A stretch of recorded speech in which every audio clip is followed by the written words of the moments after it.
Hello everyone, কেমন আছো তোমরা সবাই? আশা করি তোমরা সবাই খুব ভালো আছো। তিতিস ক্রিয়েটিভিটিতে সবাইকে স্বাগত।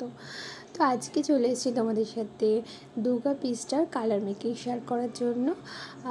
গত দিন তোমাদের সাথে এইটা আমি মেকিং করে দেখিয়েছিলাম দুর্গা পিসটা, এবার আজকে কালার মেকিংটা দেখালাম।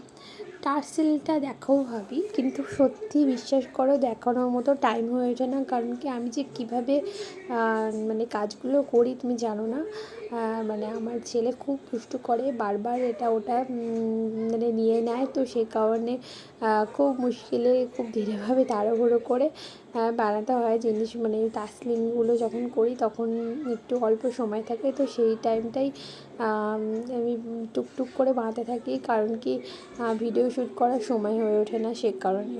তো যাই হোক, যেটা মূল উদ্দেশ্য সেটা আমি তোমাদের সাথে বলি।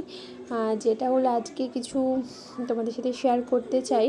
যেটা হলো অনেকভাবেই অনেকের কাছ থেকে অনেক আঘাত আমি পেয়েছি, এবং মানুষকে চিনতে চিনতে আমি মানে মানে মানে এখন সবাইকে বুঝতে পেরে গেছি গো। জানো তো যে সত্যি মানুষকে চেনা বড় দায়। কারণ কি, তুমি যত বিশ্বাস করবে তত তুমি ঠকবে। তো ঠকতে ঠকতে আমি জানি না আর কতদিন আমাকে ঠকতে হবে। তো তার জন্যই আমার অনেক বাড়ির লোক খুব বকাবকি করে যে তুই কখনো শুধরাবি না, তুমি কখনো শুধরাবে না, এগুলো শুনতে হয়। তো জানি না, তো আমি সবসময় ভাবি যে আমি যদি সৎ থাকি, আমার কাজ যদি ভালো থাকে, তাহলে আমি একদিন ঠিক ভালো জায়গায় আশা করি পৌঁছে যাব। তার জন্য একটু কষ্ট, একটু সময় আমাকে তো দিতেই হবে, তাই না?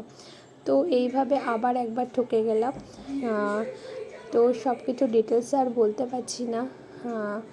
তো কি বলবো বলো? তো কেমন হয়েছে এটা আমাকে একটু জানিও তোমরা সবাই। ভালো লাগলে অবশ্যই আমাকে কন্ট্যাক্ট করো।